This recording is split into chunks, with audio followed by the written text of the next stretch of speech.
Now we're going to get down to the nitty-gritty of what Indians are all about. I still say we Indian people are believers in the truth. This is the way of life that was given to your people. You're born an Indian, you're going to die an Indian. Indianness is a good life. You're facing an Indian this afternoon.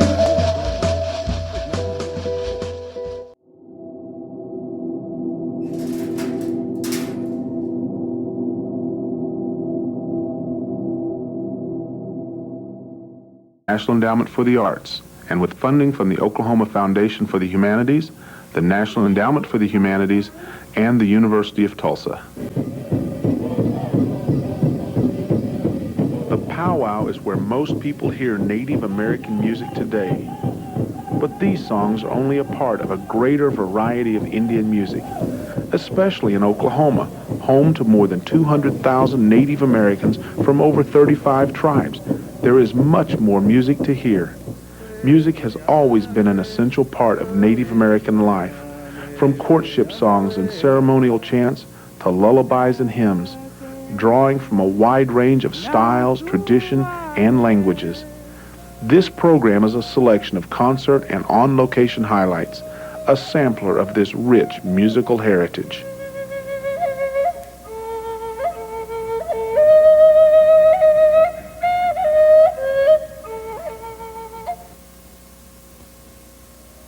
Native American singing and drumming is at the center of the powwow, bringing together older traditions and inspiring new innovations. Here is a traditional song of the Ponca tribe, often heard at powwows, which still has meaning today, followed by a new song that features English words.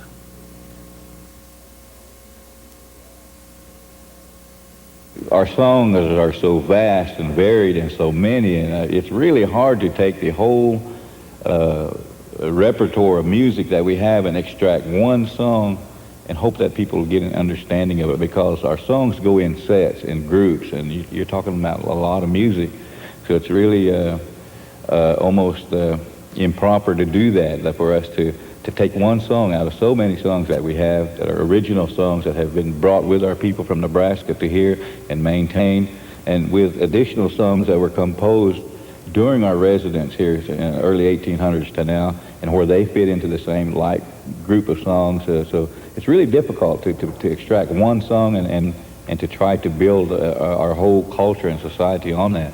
It's almost unfair to our music.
The song that we rendered, the first word is Wakanda. That's the creator. Today referred to as God, or various other manners by other nations of people. However, in our language, Wakanda is the creator. He's saying that God made these ways. And you hear the word Hadoshka, but it means God made this particular dance, Heloshka, and that's kind of popular among those who examine our culture and our ways. Heloshka was a society of men who had a lot of dignity and character. They were not necessarily chiefs, and I think that's something that is perhaps overlooked sometime, in that in order to be a part of the Heloshka, you had to be a chief or a warrior. You know, that's really not so. These were men of our tribe who had character, who had compassion, who had love, and had all those traits that were looked for, and all those traits and characteristics of a person who is the kind of person everyone would like to be. We like to go into the songs that were the fun part. You know, they talk about a lot of different things, mostly about girls. A lot of these songs, they talk about snagging, about getting a girl and taking her after the powwow's over, and they sang 49 songs late in the night. And these 49 songs, they started putting words in them, first in Indian. All the different tribes had their Indian words for them. And they wanted us this afternoon to demonstrate to you how we've brought our Indian music around to the point to where we're singing English words in the songs. So to finish it off, we're going to sing some of these songs. And we just think of anything off the top of our head, something that'll fit within the phrase of the song.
Singing is a part of daily life and play.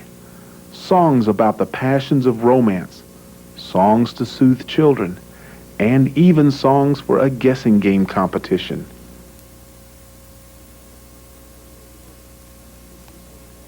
Indians are not stoic and unemotional and all of that. We're live, feeling human beings that really like to love, and our total experience. In fact, they tell us every gathering, every time, they drill it in our minds. Folks, they say, love one another, be kind to one another, pity one another. And we've heard that for thousands and thousands of years, and I think that you've seen some of it this afternoon. But this first song I'm going to sing is this girl is looking. That's what it begins with. It begins with a search. And this guy, he says to her, he says, you are looking or searching, udane.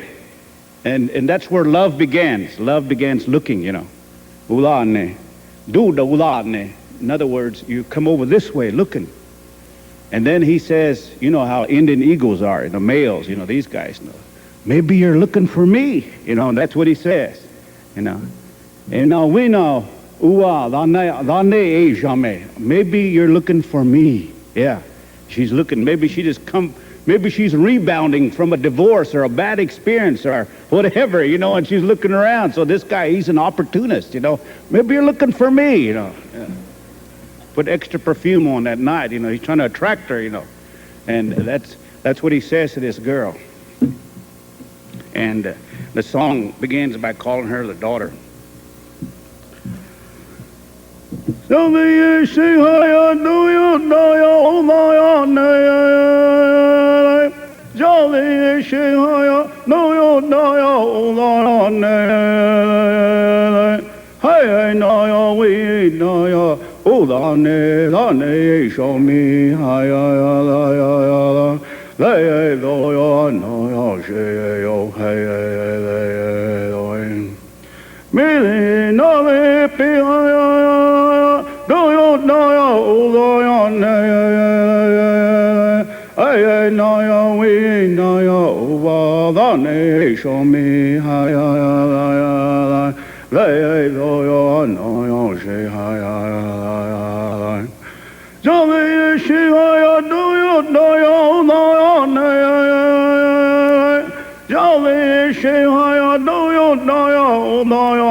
Yeehaw! It's a good one.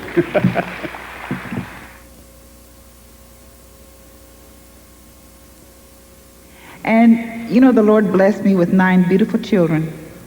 And then I, in turn, turned around and I adopted 13 more. So talking about singing lullabies, I had to go home last night and sing to my grandkids before I come back again.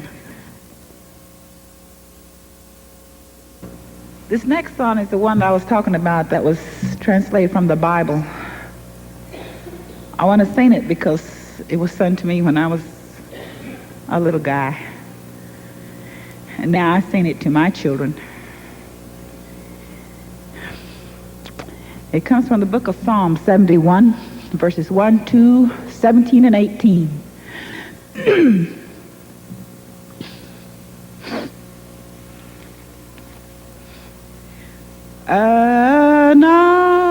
Anasuta waiti nake nasuahe ina tuna hanitoi kakna makwitsowai nara yui pesa kakna nasobetai nasu wakahi nahani naksataweki meko nama apa natsu kobakana napa pita sarovika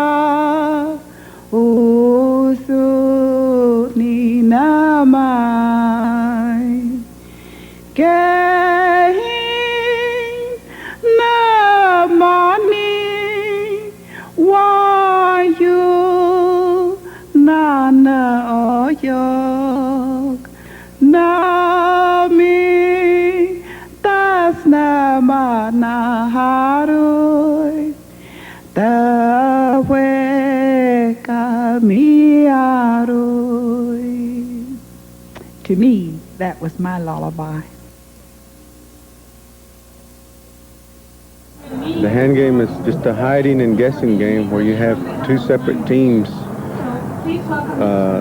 playing against each other. And in the old days, they would usually wager horses or blankets or saddles or anything like that, utility goods against each each other. Yeah, we use a pair of these bones like this. One's plain and one's marked. The guesser from one team tries to find which hand the marked bone is in the other team that's hiding. Every time he misses that person on the other team, a stick is taken out of the scoring score sticks.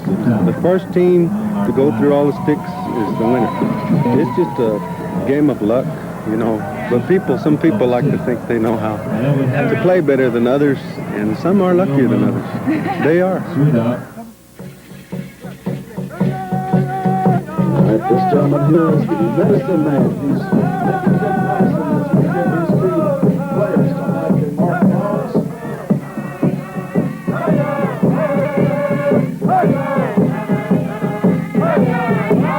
This one lady here is going to be one of them.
The cheerleaders behind the singers back here are ready to go, boy.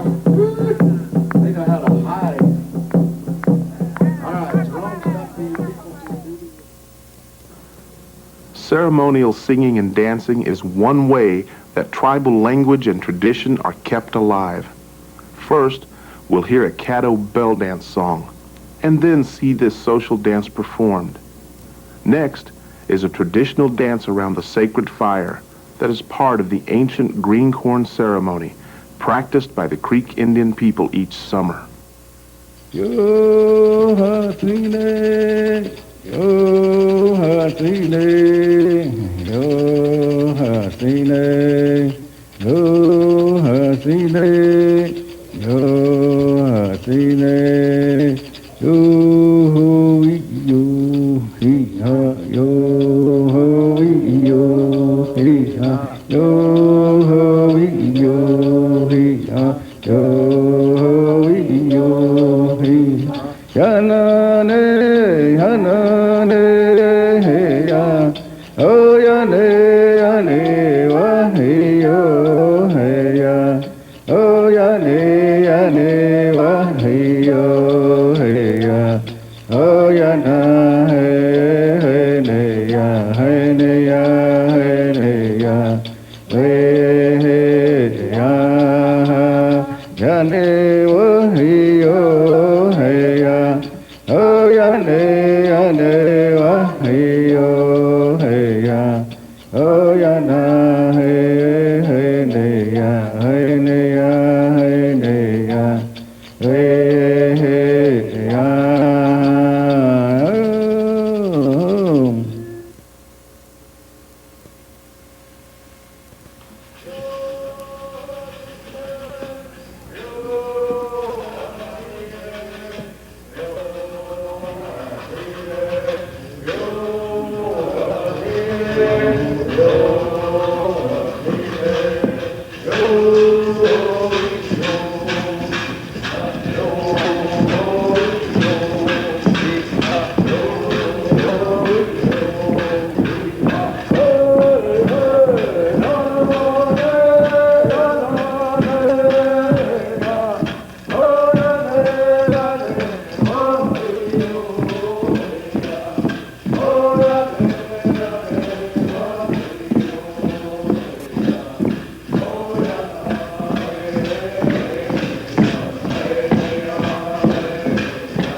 The ceremonial grounds that are in existence today were removed from the ancient lands in Alabama and Georgia. During the forced removal, all the tribal towns were forced to move to what we call Indian Territory. At that time, certain individuals were selected to move the fire with that particular ground. So that individual was given the responsibility of caring for that fire on the journey here. And once they came to Indian Territory, these fires were reestablished here in Indian Territory, and this is where the ceremonial grounds now are located.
A person might ask, why do you do this? That question I asked myself once, and who am I? Why am I here? And I only had to look at my, color of my skin to know who I am.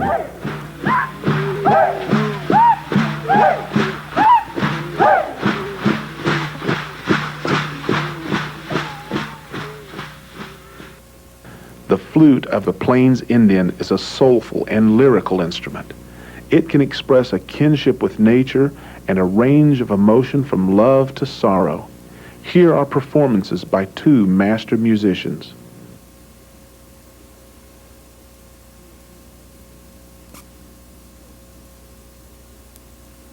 This culture of the Native American embraces three basic instruments of music: the drum, the rattle, and the whistle.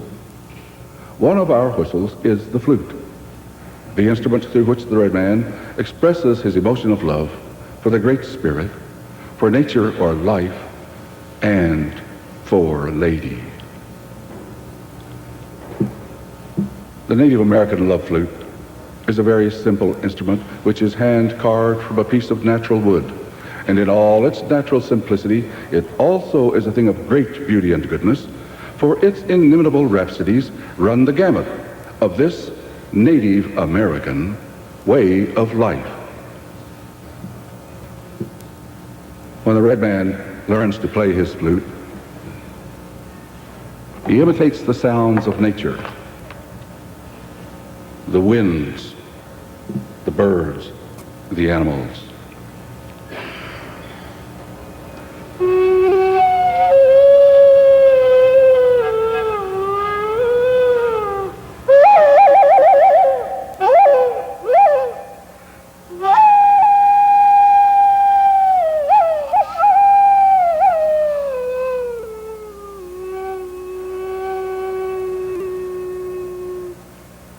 He then blends these sounds with the innate feelings of the heart to produce the music for his Native American love flute.